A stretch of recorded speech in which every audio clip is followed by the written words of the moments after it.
Hello friends, I'm Oscar424 and welcome to a game of the year. Well, a game of a year this year. This is Give Me Toilet Paper. I love this game, it's a cute little puzzle game because what you have to do your Joy-Con. Not this one, this one's fine. It's what you have to do to this controller. It is in a roll of toilet paper because the game quite literally told me to put it into a roll of toilet paper. Like the games I Am Bread, I Am Fish, you are in fact toilet paper. And it shows you how to do it. You put some tissue in there to make sure the Joy-Con doesn't move around. As it's showing you that, I'm going to switch to essentially TP Cam. And the basic function, or basic way to play this game is you roll the toilet paper. That's it! That's the controls! It's 32 levels of a lot of fun. We're just gonna get started. Excuse me. It's a lot more difficult to control toilet paper than you think. You don't realize that until you put a Joy-Con in a roll of toilet paper. The cutscene we're going to skip is just this gentleman needs toilet paper, has realized that he doesn't have toilet paper, and us being the good little cinnamon roll of toilet paper that we are, we're just going to go down there and help them out. Unfortunately, there are things that are preventing us, or that want to prevent us from doing our moral responsibilities. I got nothing. Basically, there's stuff that wants to kill us, so we can't deliver ourselves as the roll of toilet paper. There are those saw blades that you saw. This introduces the spiked balls. I like to think that they do not just have a mind of their own, but they are intelligent enough to... They're hunters. They're hunter toilet paper. End of discussion. The number of times in one particular mission later on, also speed strat right there, that they like know where you are and they will follow you. It gets a little frustrating for that particular level, but at this point there's also, again, some thorns. These aren't so scary anymore. That first level is where they have the ones that move up and down. That's the only one that I'm actually concerned with those on. The rest are all static, so they're pretty easy to dodge. Here we have to bounce around and wait until that little saw is slightly out of the way. Otherwise, there's just not enough room on the left. The hitboxes on the saws are a lot bigger than you realize. Excuse me. This particular room shows you the power of the cycles in this game. And the fact of the matter is, they do not reset if you die. So if you were to die on that particular room, you would not be able to do the strat that I just did, of just going to the right and calling it a day. You'd have to play it legitimately or casually, because the saw blades would not, align appropriately to behave well enough to get you to safety. Here we have to kind of wait. There's no nice cycle to get through all of those. Other than that, they're all slow enough though that they're not terribly hard to dodge. Here we are introduced to another mechanic, which is the wobble bar. Basically, eventually your toilet paper will lose its balance on it, especially if it doesn't move. You cannot make that go faster, which comes into play in a level coming soon. This level introduces the keys. You grab a key, you open a door. You sneak through here. You can hold multiple keys at once if you need to. And that's pretty much the end of that explanation. There's now also these portal doors. Now, there's a Pong-looking bar at the top of my screen that coincides with where, come on, my roll of toilet paper is. So I know where I'm going to be spawning here. I have to be very careful to get in there. And the nice thing is, knowing where your toilet paper is, you can either pop out of those doors right away if it's faster, or in some cases it's better to actually sit and wait, because quite frankly it's just unsafe if you do that. This one I have to be very careful. These fans they don't like to play kindly. Especially that one right there. Excuse me. This one is a pretty straightforward level. Just kind of bounce over things. This case, you let that one bounce over you. This one gets a little tricky if you miss that first bounce, but this is fine. I love this level because this looks a lot more difficult than it actually is. It's just everything lines up so cleanly here. Oops. Climbing up the stairs is toilet paper. Things I was not expecting to do in my life. This is one of the hardest levels in the game. These doors are the bane of my existence. So you just have to kind of plan and hope for the best. Kind of take a look and see where the cycle is, and then pick your rooms and just go. Words cannot express how glad I am to get through that level. If you die, you just start the room over again. It's no big deal. This one gets a little tricky and a little scary. There we go. Because like I said, you can't control how fast you fall off the wobble bar. So in that case, you have to time your drop onto that bar so that you land on the trigger to open the door without dying to those two spike balls. This is a fun little one where you just kind of... It's... A lot of these puzzles, they look a lot scarier than they are. Some are, in fact, kind of scary. Usually if they involve lasers, but this one is very... Oh, okay, so it's not that bad. Cool, let's just keep going. Speaking of lasers and things ruining my day, this level you have to use the saw blades to your advantage to block these lasers, and there's a very tight window coming up on this particular spot right here. So I'm going to play it. You can just drop down right there. Yep, a little too late there. Can I make it perfect? Yep. You can just drop down if you do it correctly, but sometimes not so much. There we go. That's another room that I'm glad to be out of. This leads to this really fun one. Nope. Here, okay.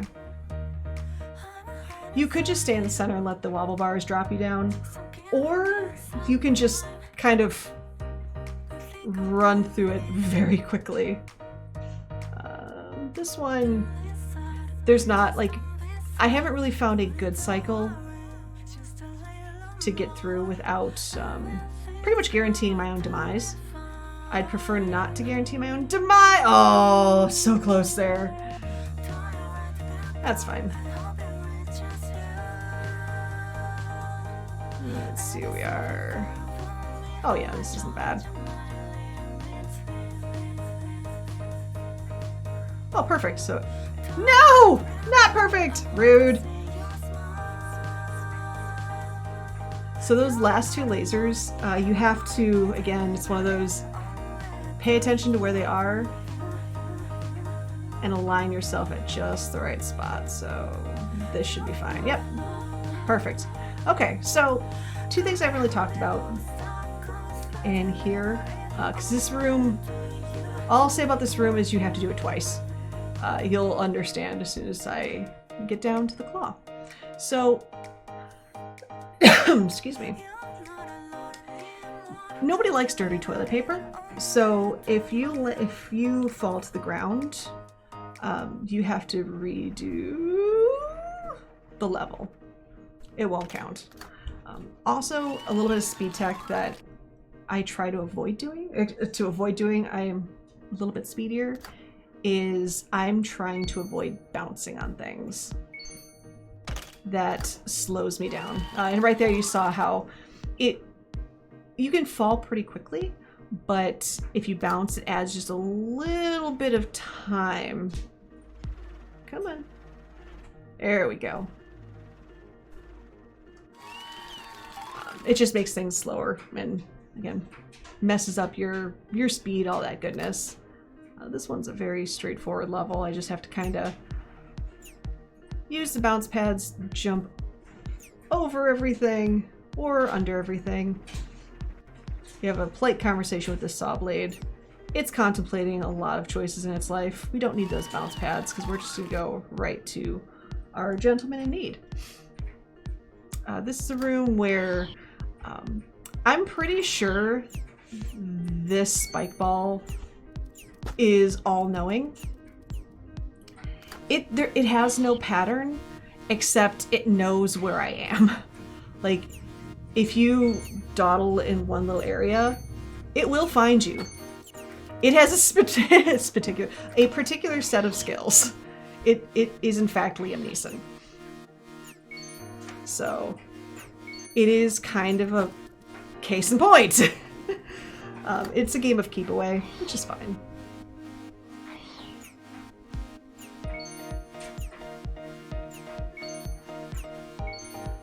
I don't like that I don't see him. But yeah, it knows when to bounce and when to not. It's kind of scary. That's alright, we've delivered our keys. We can help the gentleman in the next room. This one is a room where if I bounce, I die. There we go. That left laser, it has a very, very not nice hitbox. That doesn't make sense. So if I bounce at the wrong time, it will in fact kill me. So you just have to kind of, like a few of these levels, you just have to pick your route and run with it. Here it's called chasing because we're chasing the spike ball, and then very quickly the hunter will become the hunted, as you will see, since these doors have opened up now. Or I could just run into the saw blade and have to do it again, which is fine. This is one of those games where, yeah, you expect to die a few times, and that's fine. And actually, I just realized we're currently being chased, so let's take care of that. One of those situations where, again, with the death, oh no, the cycles get a little messed up. But this one's actually not bad, so we can stay close to this spike ball. We're gonna be good. We will be golden. Golden little toilet paper? That just doesn't sound fun. So, whoa, that was scary. This is fine, TM. Rude. So rude.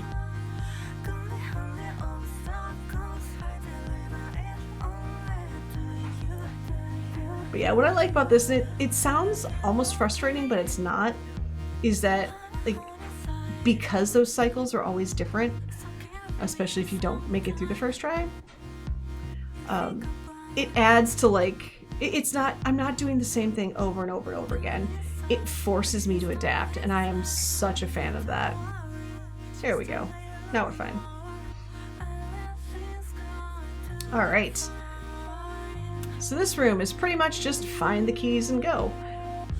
You have to wait for the spike ball to leave that key alone. At that point, we are going to boink right over. Pretend that spike ball doesn't exist, drop that key in there, hit that, open that door, and deliver ourselves.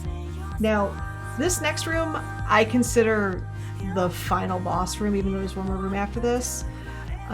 The toilet bowl, once we get to the end of this, starts going haywire and will in fact, well, not do what I need it to do. Ooh. So we have to be very careful with this. There we go. Perfect. All right. So at this point, you'll notice our gentleman actually is in a lot of trouble right now. So we're going to get the key and we are going to rescue this gentleman, while in the process ending up falling in the flames ourselves, which is no big deal. Hit that. The time is actually right when I opened the door right there. This gentleman is rescued by firefighters. He had fallen unconscious. Thankfully, he is okay because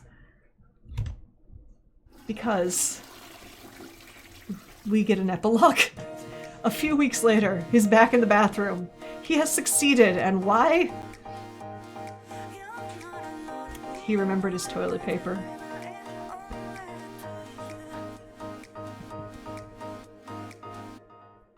That's it, that's the game. That is Give Me Toilet Paper. It's a fun little game. It's done by a total of 2 people. Takahiro Miyazawa did everything except the music, and the music was done by Hayao. It's so much fun, and it's such a novel concept because of this roll of toilet paper. The puzzles are very rewarding, very cool, questionable hitboxes, which I always love playing with. But yeah, that's it. I hope you enjoyed it, and we'll see you around. And don't forget your toilet paper, because we all need toilet paper. Take care.